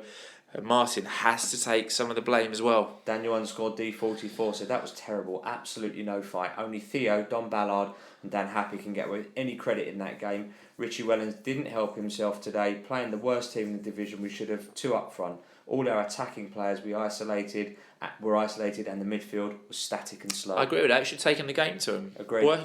Bottom of the league for a reason, and we just passed it around and had 5 at the back. Easy for them. Spot on. Square Easy. pegs, square holes. Easy. LOFC 99 said cut the sentimental rubbish. No manager should survive this run. He's lost the dressing room by publicly humiliating them. I can't see how he could possibly turn this around. Epping O's said, consider the past two displays. There's no heart, desire or self-respect. If the fans think Richie is the reason for that, we have far bigger issues than replacing the manager. Scott G 1991-2019 said we have 7 to 8 players that are very good and the rest are National League standard. A new manager will not suddenly make the likes of Backinson, Happy, Simpson, James, Craig Clare, Abdullah, etc. good players. They've not backed Richie in the window and it shows. Ling and McLoone out. Wow. Orient _Ed. So where did you start with that train wreck? Theo worked hard, as did Ballard, but the rest was so poor. What is the point of Tom James right now? And losing our new keeper in his first pre-match warm-up, you couldn't make it up. You couldn't at all. You couldn't. Garrick 07 said poor goal to give away, but they didn't do much else. I'm more confident O'Neill hits that with his laces and it goes in. Confidence is so low at the moment. I don't think he could change a manager is the answer, but my question is, what has Dan McLoone been doing for the last few months? Orient Fried C said, we're tired, Gaffer, in speech marks. That quote sticks out for me this season. It says a lot about the players. All well people slating Richie, but the players need to take responsibility. I can take losing, but the likes of the Salford game and Donny rattled me. Not sure where we go from here. Yeah, good point there. Orient Fan TV said every week the only players to come out of a game with any respect are Theo and Dom, and the rest of them are useless. Something needs to change and fast. We are sinking quicker than the Titanic. The body language again today was awful, and what Josh brings to the team, I don't know. Lou Master picks up on something that you commented on in your post-match review. So when the players and coaches are going around at full-time applauding the fans and taking the boos, where is the manager and leader of the group? Couldn't agree more. Couldn't agree more. LOFC Teresa, apart from Theo and Dom, there was no passion on the pitch.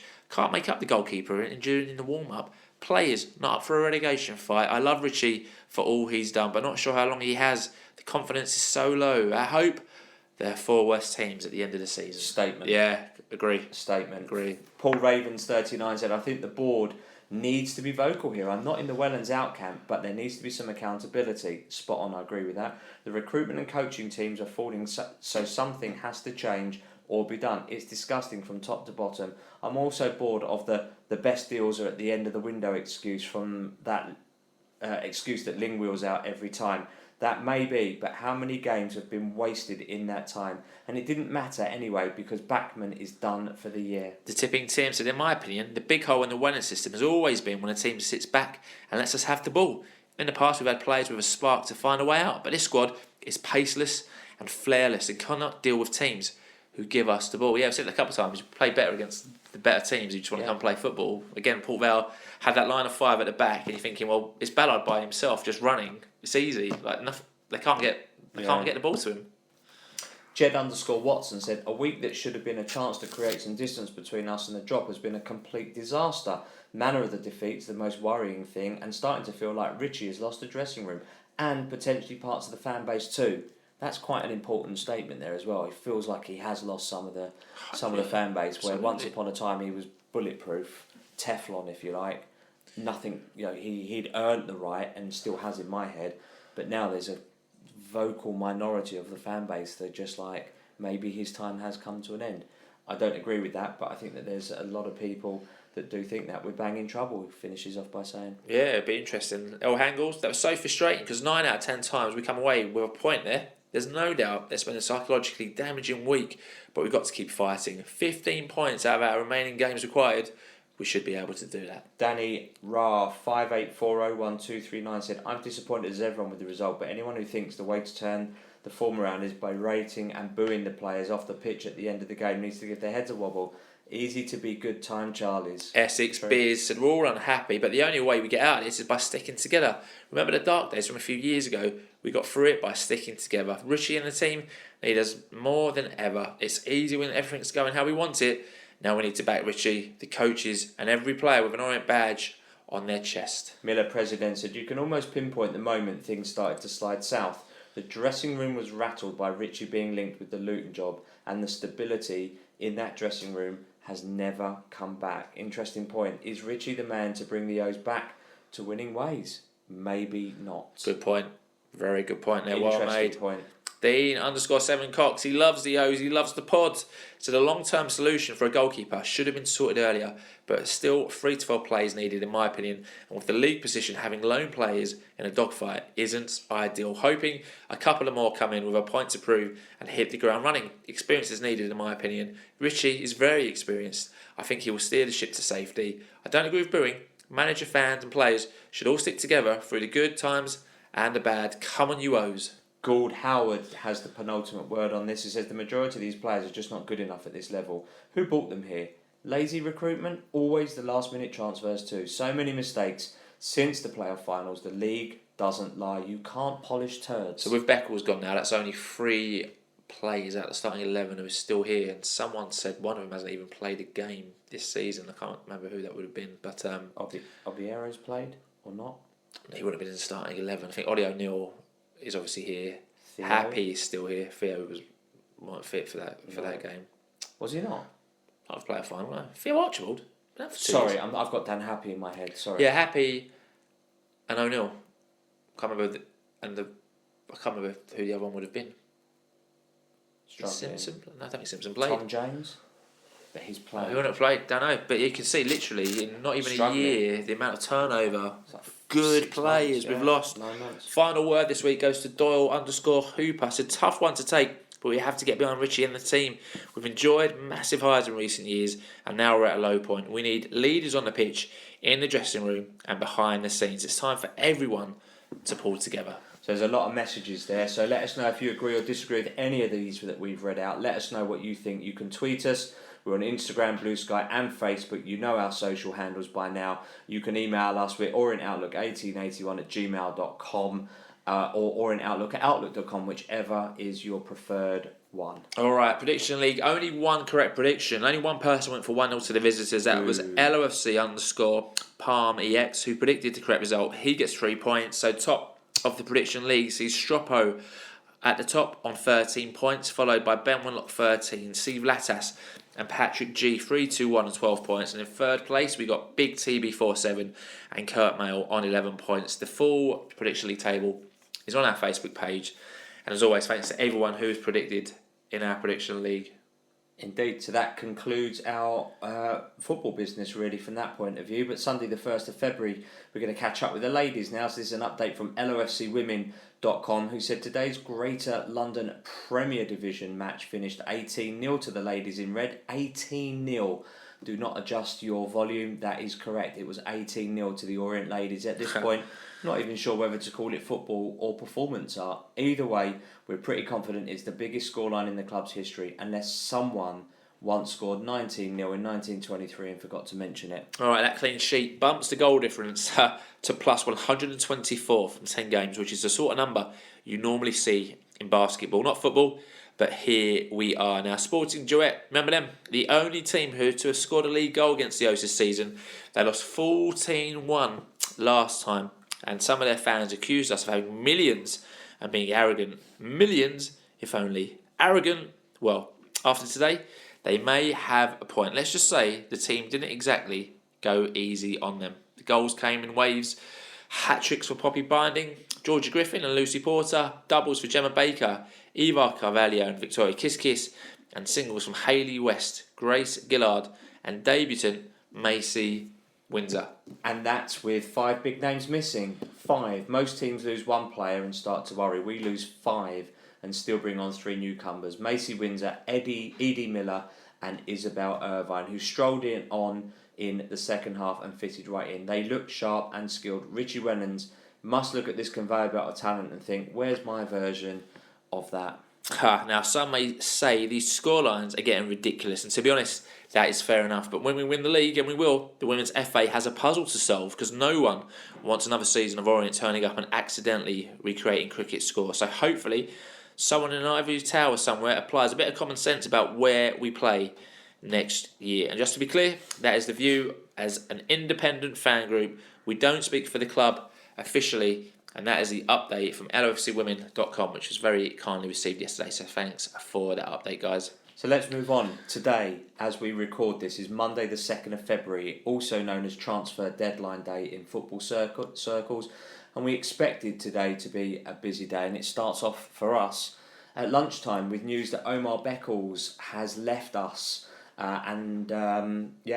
was announced by the club that he'd left. He'd announced on socials with a really lovely message, but it wasn't actually announced exactly. No, so he took it going. to socials at midday. The club took it to socials at midday, and I think they announced that he turned up at Gillingham about an hour later. So lovely club montage that the club put out of a video. They made obviously a nice collage of him. I think everyone was expecting it, but I guess it still kind of hits hard when you see he's gone. So what did his post say, Bearded Legende? Won't read out the whole thing, but a couple of the paragraphs said, "Nothing lasts forever in football. As I approached the latter stages of my career, I knew this moment would inevitably come, but I didn't expect this chapter to end so soon. As an East End boy playing for my local club, it's been an honour, and I'm grateful to have put on the shirt 200 times.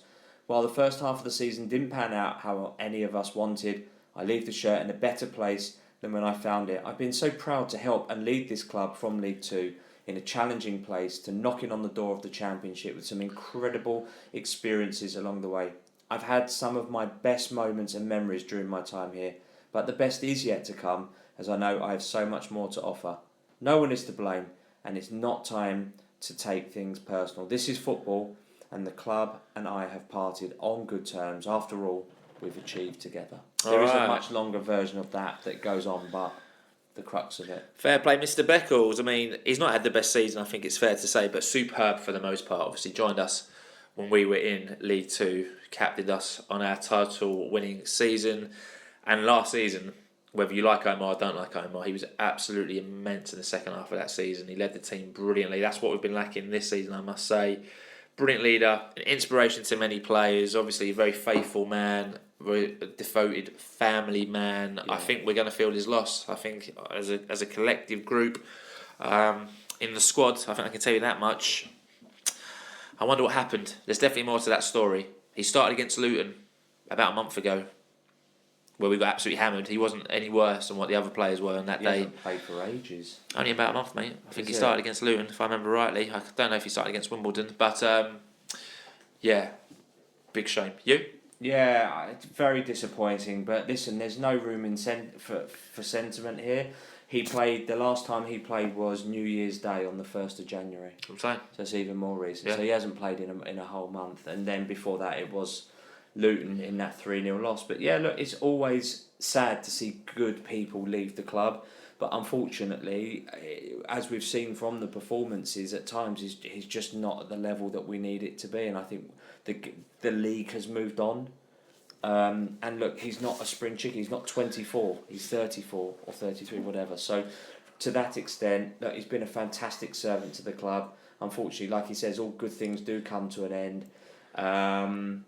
Let's see what happens. And like, thanks for everything he's done for us. And what, like he says in his statement, that he's left the shirt in a better place than when he took it over. And he'll go on and do good things at Gillingham, all being well. Yeah, I'm sure he will. Nothing but love and success. Yeah, Boats, he said Beckles has been unbelievable for our club on and off the pitch. It's been a difficult season for him along a number of others, but I wish him well, and he will always be remembered for captaining us to League Two glory. Casey Adams, LOFC, said Omar Beckles confirmed on Instagram that he's leaving the club. What a servant he's been for us. Joined us at our lowest, brought us back to where we started before the Italian took over. Sarah Crick 82 said, thanks for the memories, Omar. Your presence will be missed in East London. Best of luck you'll always be an O. Nick Clark-Hale said, really gutted to be honest, the sort of experienced player we need right now. Yes, he's made mistakes, but so has everyone, including our manager. Classy individual, and I suspect the reason is a falling out. Yeah, all right. Well, that was when it all got started. Like we said, just after midday, and soon after, at 1:15, the club announced a long-awaited confirmation that left-back James Morris, our guest earlier tonight, had finally signed from Watford on a 2.5-year deal. There was a quote from Richie, which is quite interesting. So James was our first choice for a new left-back. We have stayed patient and held our nerve with the deal, and hopefully we can now be rewarded for that. I think that he can bring a lot to us.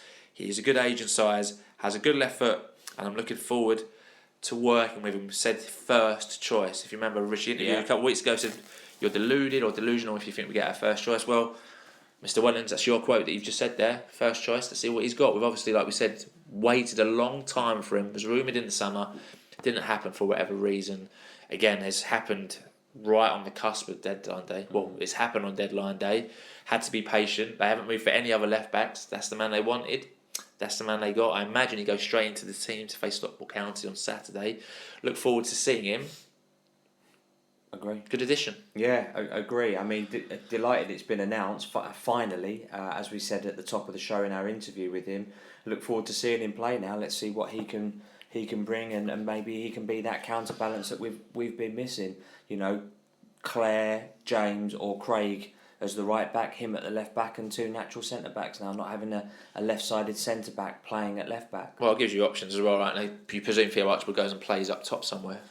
Yeah, absolutely, and I don't think he's short either. I think he's about 5'11" for a left back. That for me, that's quite a size, so that's decent. Yeah, all right. So he was the first one in. Toby of Loxley tweeted us and said, "I feel like he's going to get the same unfair stigma that Backinson had because he's not rated at Watford, but he seems like they're Jaden Sweeney, young player of the season recently, but just not quite at championship level. He'll do well, I reckon." Yeah, we've gone and got someone out of a championship club. That's good. He's only played 3 times this season, so he's obviously not a first choice that we've pulled out, but it's a good bit of business for us. All right. At 7:00, the club announced that young Zach Obiero has joined League 2 Tranmere Rovers on loan for the rest of the season. We wish Zach all the very best up at Tranmere. Links up with former O Lewis Warrington, who's just signed from Walsall. Yeah, an interesting one for me. You can just tell Richie just does not fancy Zach at the moment for whatever reason, whether it's lack of experience or something to do with his game. Who knows? I mean, you've got players over him like Claire, Backinson, Morehouse. Yeah.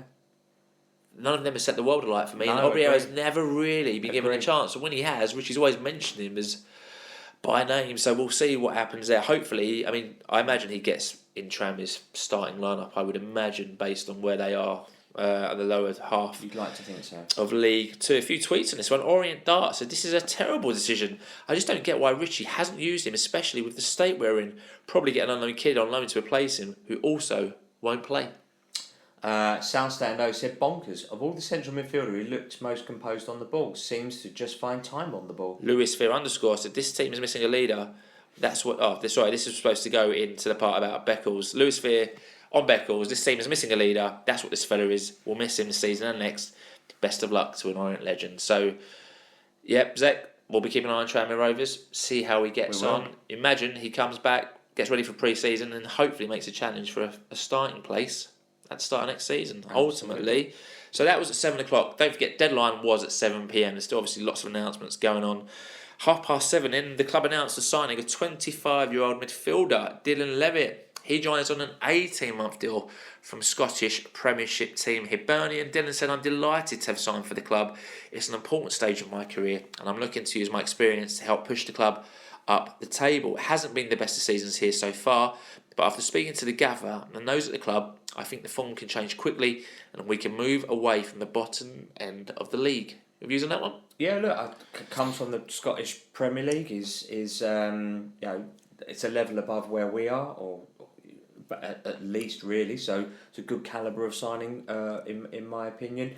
I think he's come out the Man U academy as well, if I'm not mistaken, with this one. So good pedigree. Obviously Richie knows of that, and Dimitri Mitchell is obviously from that. He knows Galbraith. Neck of the woods. Ethan Galbraith from there as well. So yeah, I mean, this to me has got the hallmarks of a decent, solid signing, and hopefully someone with some good experience. I think he played Europa League for Hibernian as well. So it's not another kid out of someone else's academy that we're going to train up and do another apprentice job on. This is our player now, and it's someone that's got a bit of pedigree about them. I think this is probably, I don't want to be the one that puts the bock on it, but could be the coup that we need. Could be. I mean, replacement. only 18 months left out to me a little bit. We've obviously gone bigger. With the option of another 12. Possibly, yeah. I mean, we'll see. He puts together a very good highlights reel. The highlights reel was quite impressive with some of the goals he scored, and he's delivered. I think there's a few goals against Rangers in there, which is obviously one of the top teams in Scotland. Yeah. And an assist or two against Celtic. So yeah, like it. For me, decent. I'm not quite sure where he goes. Whether he's a 10,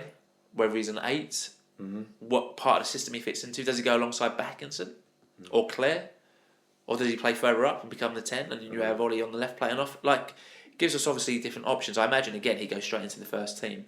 But I'm not sure at who the expense of, based on where we've seen him in his little highlights clips. He was playing some balls from deep to get the ball up the pitch that looked quite good. He looked like he knows where the net is. So, yeah, fairly happy with that one. We'll see how that one pans out. So that was that at 7:30. We then had to wait until 9:15. We were actually recording this and we stopped. You might have heard little cuts during this that we don't normally do. So if you heard it, fair play. We stopped at around 9:15 as the club announced the signings of not one keeper but two keepers, as Toby Uluwayemi signed on a short-term permanent deal from Celtic alongside the loan signing of Will Dennis, who arrives from AFC Bournemouth until the end of the season. Yeah. As everyone knows, our goalkeeping situation has been really challenging this month. We were really pleased to get Dan Backman in last week, but due to Saturday's freak accident in the warm-up, it looks like he'll be injured for a long period of time, said Richie Wellens.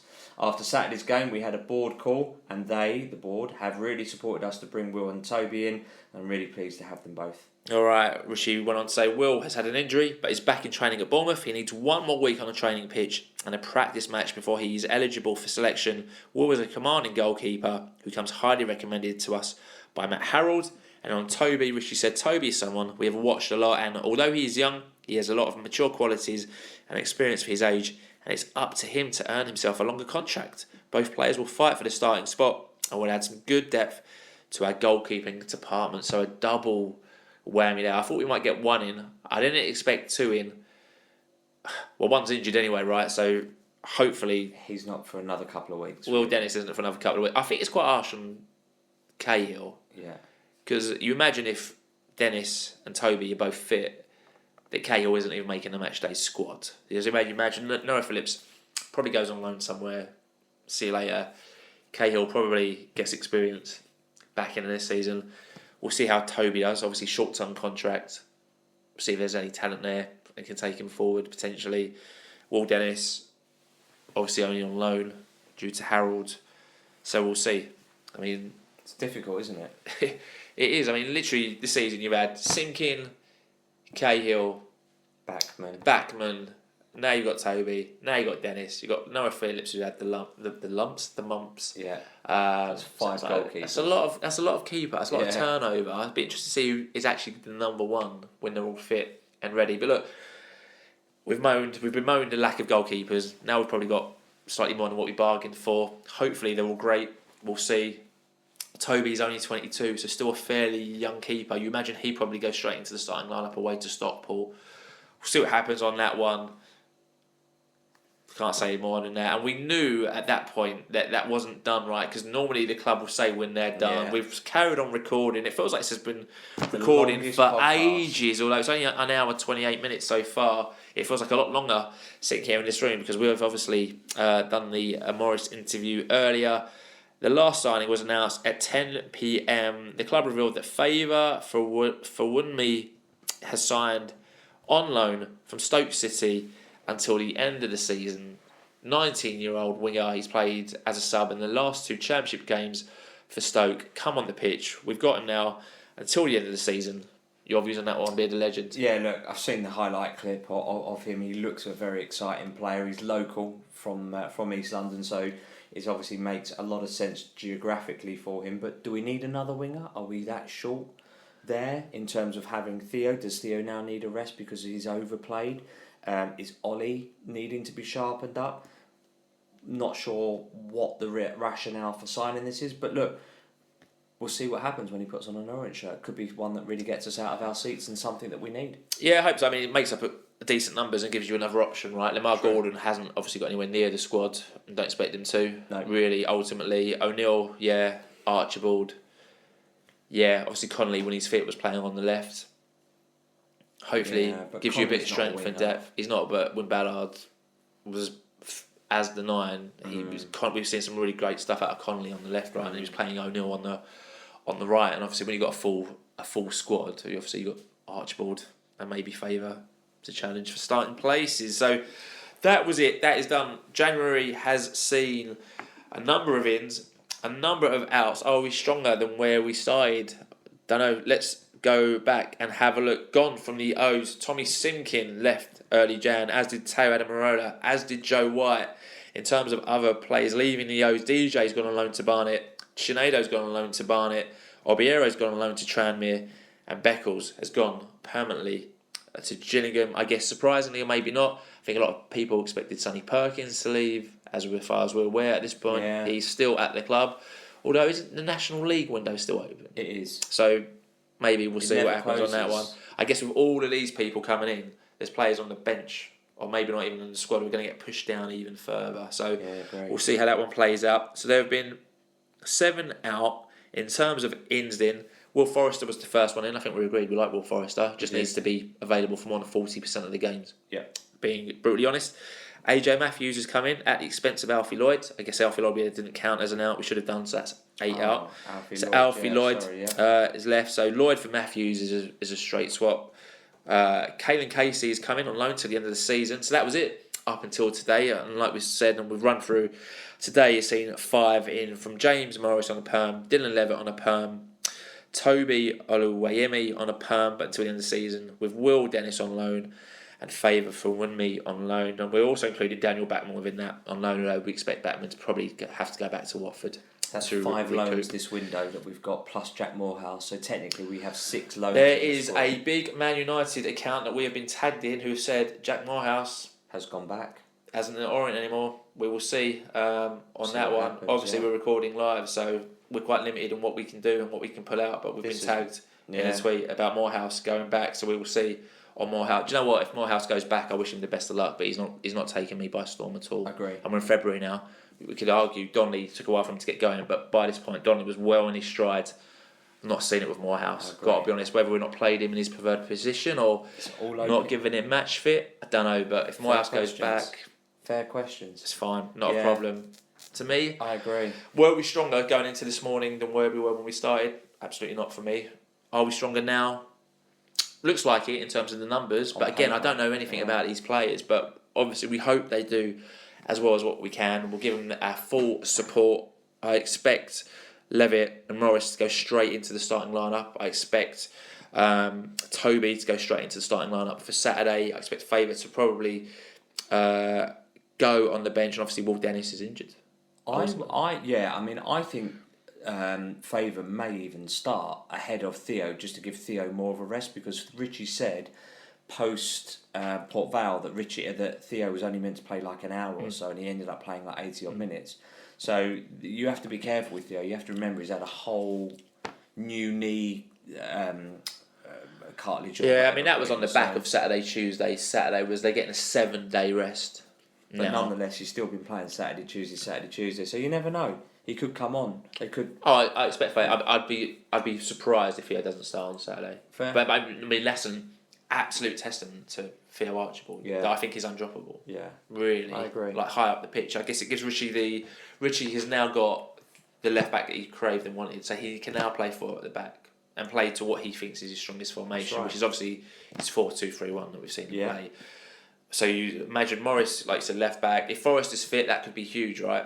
Because Forrester, like we said, is quality. Whether or not he's going to be fit, there's rumours that he's ready or will be available for selection. Obviously, we're recording on Monday. We're not playing until Saturday, so who knows what can happen in that time. You imagine it'll probably, if it is to his centre back and Forrester's fit, you probably imagine it's him alongside Happy, Simpson or Casey.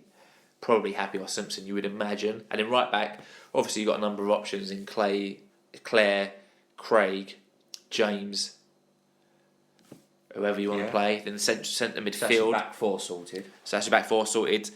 Up front, you've obviously got Ballard, who obviously takes a 9 spot. You've got O'Neill and Archibald probably play on your left or right. You've obviously got Levitt. Charlie Wellens and Karoma, who Yeah. are options. You've got Levitt, who might take the 10, who might not take the 10. And obviously your two central midfielders could again be anyone out of Backinson, Claire.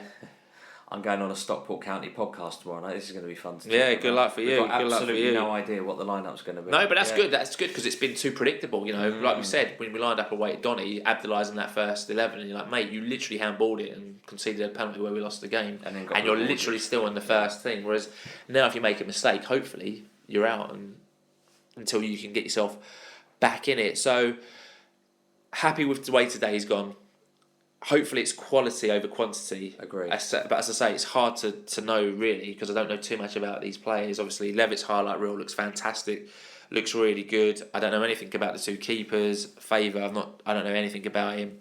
And James Morris, obviously being Orient's first choice in that quote from Richie, I'm happy with. And left back has been a problem this season, so really happy with that. On the flip note, Teo Adamarola, Sheffield Wednesday. Yeah. Joe White, gone to Bradford City. Teo Adamarola's agent, fair play to you, mate. Yeah, but for getting hold on. Sheffield Wednesday's a car crash. That's not exactly. They're building. They're building for League One already. So if he has a good league spell there, I mean, they're on minus 7 points in the Championship. Yeah. I mean, they're done. But I mean, even the squad they've got now, you look at and they probably would do very well in League One. Yeah, maybe. And again, maybe goes to that point. If they get a good takeover, good board, they should walk League One. Yeah, that's next season. Be a Right, good away day. unfortunately, great away day. Yeah. So you're happy? Yeah, at the moment I'm happier. Obviously, you know, we've lost Omar Beckles, Ecobiero, Phil Chinedu, DJ like this. You know, we've cleared 4 out.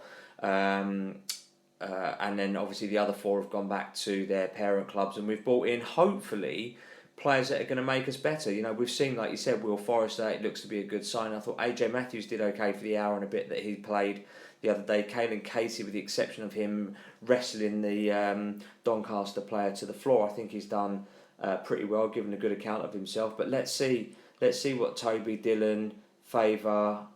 Let's what is even happening with Daniel Backman now? If he is out for 2 or 3 months, then does he go back to Watford? Do we free up that wage, that cost? Do Watford take him back and go, yeah, look, don't worry about it. It's one of those things. We'll take it on. They're business people. They're not stupid. They're going to be like, well, no, you've committed to it. We'll rehab him, but you've still got that agreement in place. An agreement's an agreement. Who knows? Will Dennis, is he going to make the games? Is he going to break down in the game that he's got to come back from to complete his rehab? Who knows? It's a bit of a gamble, but you'd like to think that it's a gamble that will pay off, and then we'll have 3 goalkeepers to choose from. You'll have Will Dennis, you'll have Toby Oloyemi, and then you'll have Killian Cahill. Yeah. So what does that mean? Like you said earlier, for Killian Cahill, Yeah, absolutely. who came in as a number 2, not as a number 1, Not as a number 3, I'll tell you that much. and not as a number 3 either. Yeah, absolutely. You're right. I think the fact we signed 2 keepers today probably tells you Backman's done. Like, I think you're right, unfortunately, because I was really looking forward to seeing him. But I would say I'm probably more confident now going into Stockport County away. I'm still not very confident about because I mean they talk about our signings. I mean they've got LOFA back. They've signed a striker from St Mirren, Louis Barry, who I believe is injured for them. But I mean they've had a really. I mean again, I talk about ambition here. Stockport County don't have a 20,000 seater ground. They've got a bigger stadium than us, but not by much. But obviously they're pumping a lot of money in and they're going hell for leather on it. But you look at some of the players they've signed and you go, wow. That is impressive. Another one for me. There's some players you look at. Talk about League One and ambition and strength. Elliot Lee going to Doncaster. Yeah. He's a London boy. Would have been absolutely perfect. I'm smacking the table here on Outlook Podcast Hour. Elliot Lee would have been an unbelievable signing for me. He went to Doncaster Rovers. Yeah. There's some good players who seem to have passed us by. Now, obviously, wages are wages, right? And budgets are budgets. And I appreciate that and know that, but. You see some players go to teams like up and around us. You're like, how have you done that? Yeah, So it's so true. I mean, they literally haven't done any business today, Stockport. Haven't had to. No, they did Oloafi the other day. Well, I'm just very quickly looking back through. They signed Oloafi and Adama Sidibe from St Johnstone. That's that guy that you mentioned. They signed Roman Dixon on loan from Everton. I don't know where he plays. They signed a fullback from Bolton, didn't they? They signed Josh Stakers Cogley from Bolton. Who's that? who's that player, and then Josh Stokes from Bristol City. Yeah, so that's why they haven't had to do 5 signings on deadline day, because they've gone and got their targets early and gone and got who they wanted. So interesting. But look, I can't complain about the intent today from the board. 5 players in. Hopefully, like we said, it's quality over quantity. Yeah. We will see on that one. All right, so 1 hour, 39 minutes. It's so late. I'm so tired. 47 seconds. Let's wrap up this bad boy. All right, fantasy football update. Nicholas Kraft is top of the Orient Outlook podcast Premier Fantasy Football League. He's got 1,355 points. He's 20 points ahead of second place Chad Michael.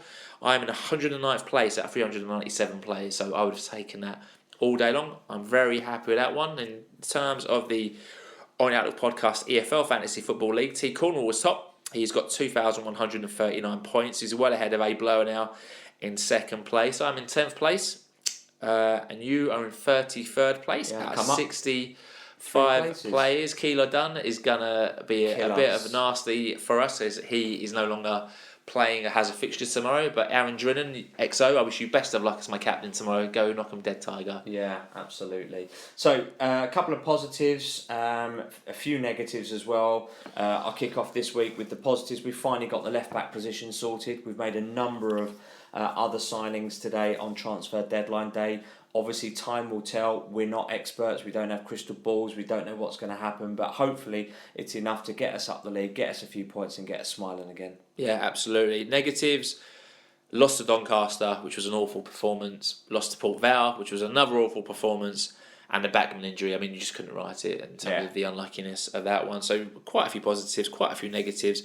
Hero of the week. So to those of you listening, this week's hero of the weeks are the Orient fans who made the trip up to Doncaster Rovers. Fair play to you. Time, effort, money and overall commitment.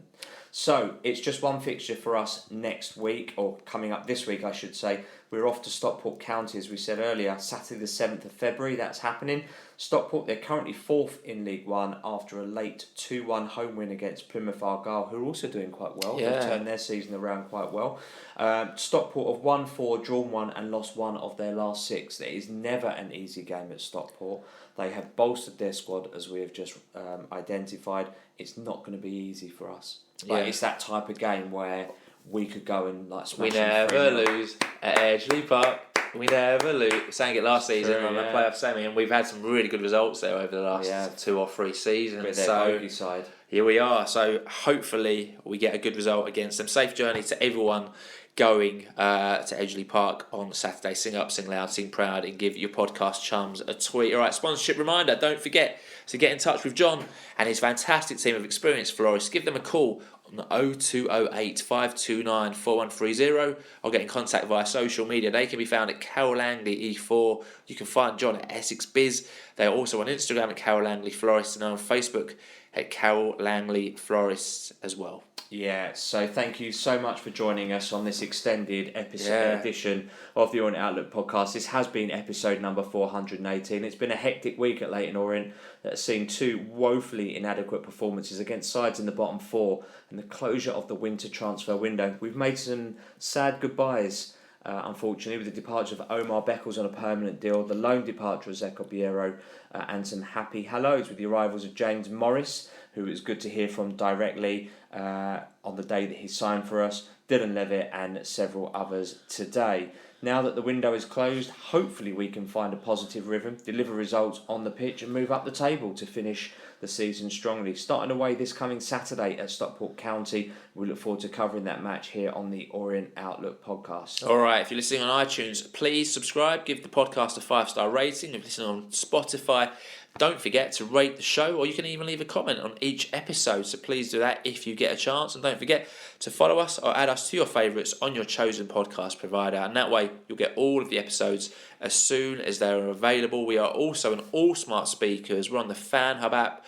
We are on YouTube. We are on anything that you listen to your podcasts on. So listening or watching the podcast has literally never been easier. If you have a relative, a loved one, an Orient chum who you think will like the podcast, grab their phone, download it for them, and pass the pod. So it leaves us just to say thanks again to James Morris for joining us tonight on the day that you signed for the club. We really appreciate you for that. And thanks to George in the media team for setting that up and allowing us and trusting us to have that conversation with James. We're very grateful to you. So we're going to be back next week, this coming Sunday actually, with episode 419, with all the views that you need and a review, obviously, of the Stockport game. We look forward to hearing from you, and as always, please keep calm, stay safe. We can all calm down now because we've signed our signings. Have a great week, everyone, and listen to the Orient Outlook podcast. Up the O's.